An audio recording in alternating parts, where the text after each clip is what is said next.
Então, gente, vamos lá. Tópico 2. Descrever os sistemas tributários, tá? Para quem não tem conhecimento, eu vou tentar falar disso de uma maneira simples, mas é difícil, tá bom? Então, vamos lá. No passado, eu não vou citar datas nem vou citar nomes. Eu não sou um estudioso de datas e de nomes, tá? Eu sou um estudioso técnico. Então, eu sei muito dos processos, mas eu não me ligo muito na história. Mas vamos lá. Então, a gente tem sistemas tributários aqui, eu botei MEI, Simples e Normal, tá bom? O que é um MEI? Então, vamos voltar para o passado. No passado só tinha lucro normal. Em algum momento da história do Brasil, tá, alguém chegou lá e disse assim, ó, a gente precisa ter uma coisa mais simples para um empresário menor. Então, foi criado o Simples Nacional. E do Simples Nacional surgiu o MEI, que é um super simples, tá? Então, qual é a diferença entre o MEI, o Simples Nacional e o normal? São muitas, mas a gente tem que entender aqui as questões básicas, tá bom? Então vamos lá.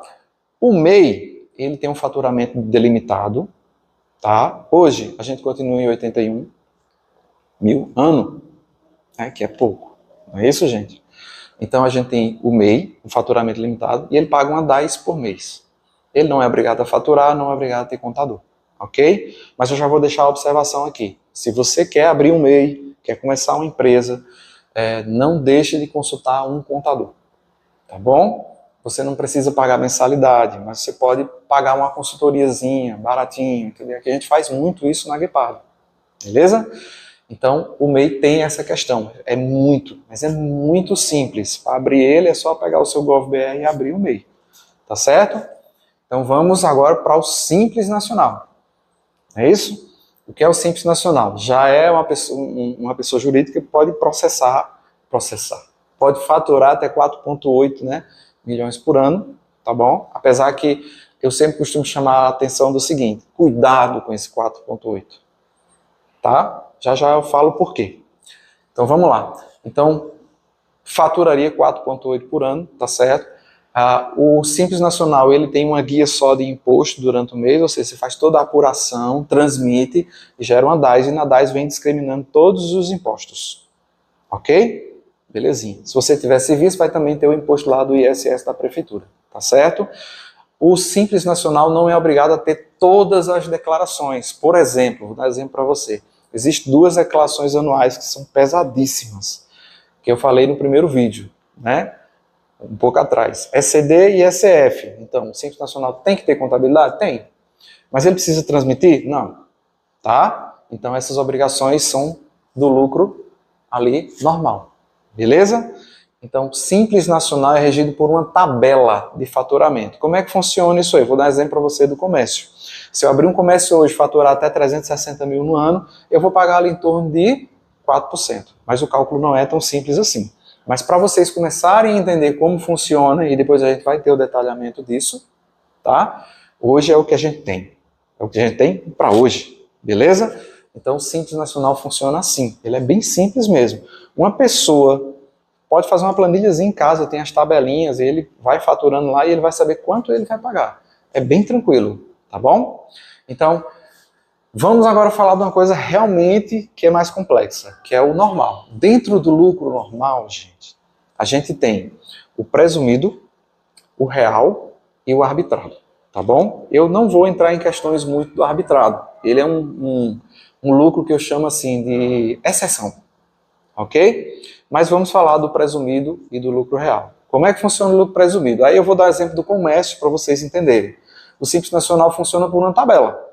Não é isso? O lucro presumido não. O governo presume, por isso chama de presumido. Presume que no comércio você tem um lucro de 8%, em cima desse lucro cobrará os seus impostos trimestrais. Tranquilo, né? Se for serviço tem outra tabela, se for transporte tem outra tabela, e assim vai. Tá? Mas ele presume. Beleza? Lucro presumido, gente, ele é perto do Simples Nacional, porque o Simples Nacional ele tem um pouco de presunção também, tá bom? Mas aí quando a gente vai para o lucro real, aí o que é o lucro real? Você tem que colocar na cabeça a sua palavra. Palavra presumido, presunção. Real, realidade. O que é a realidade? Você vai apurar o seu lucro. E você vai evidenciar isso aí nas declarações, tá bom? Então, se no lucro presumido, se eu ganhei ou se eu perdi, eu lucrei 8%, no lucro real, se eu perdi, eu perdi. Tá bom? Então não teria os impostos trimestrais a pagar.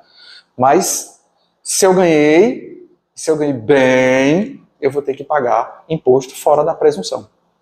Tá certo? Então essa é a questão do lucro real. José, assim, o que é mais vantajoso?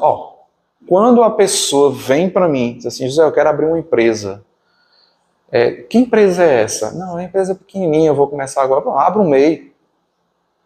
Eu poderia dizer assim, abra um Simples Nacional para o seu contador, mas eu não faço isso aqui. Nós não temos essa política na Guepardo. Então o que é que eu faço? Abra um MEI, tá? Vai faturando devagarzinho. Se der certo, transporta esse MEI para o Simples Nacional, aí sim precisa da contabilidade, tá bom? Se esse faturamento se transformar em milhões, aí vem aquela história de fazer uma análise para ver o que é mais vantajoso. Se é ficar no Simples Nacional, se é ir para um lucro presumido ou se é ir para um lucro real, ok? Gente, essa decisão é uma decisão muito séria. Por quê? Porque se você tomar essa decisão errada, tomar essa decisão equivocada, você pode, por exemplo, passar um ano, dá um exemplo para você, tá? Pode acontecer de passar um ano pagando mais imposto para depois só voltar no outro de janeiro, tá certo? Então essa decisão tem que ser uma decisão muito bem calçada. Você não pode simplesmente chegar aqui ou chegar na sua empresa e dizer, eu vou ligar para o meu contador e agora fulano disse ali, está lavando o carro, que lucro real paga menos imposto. Vou lembrar uma coisa para vocês. Governo não dá ponto sem nó quando vai escolher impostos e tributações. Tá? Então não cai nessa não. Pega um especialista, conversa com ele, mostra teu produto, tuas vendas, de onde você compra, e aí ele vai tomar uma decisão coerente em relação a essa questão. Ok? Um adendozinho para o lucro arbitrado. O que é um lucro arbitrado? É quando a empresa, eu vou dar um exemplo só, tá? Mas uma empresa, por exemplo, entrou com um processo judicial contra o Estado, contra a aba federal, e aí houve uma decisão judicial, e aí um juiz arbitrou o imposto que ele vai pagar. Uma dedução, uma diminuição, e aí ele fica no estado de exceção. Ele nem está no presumido, nem está no real. Ele está no estado diferente, ele está no estado arbitrado, tá certo? Essa situação é de exceção, ela é rara, mas para grandes empresas e normalmente elas envolvem a justiça, ok?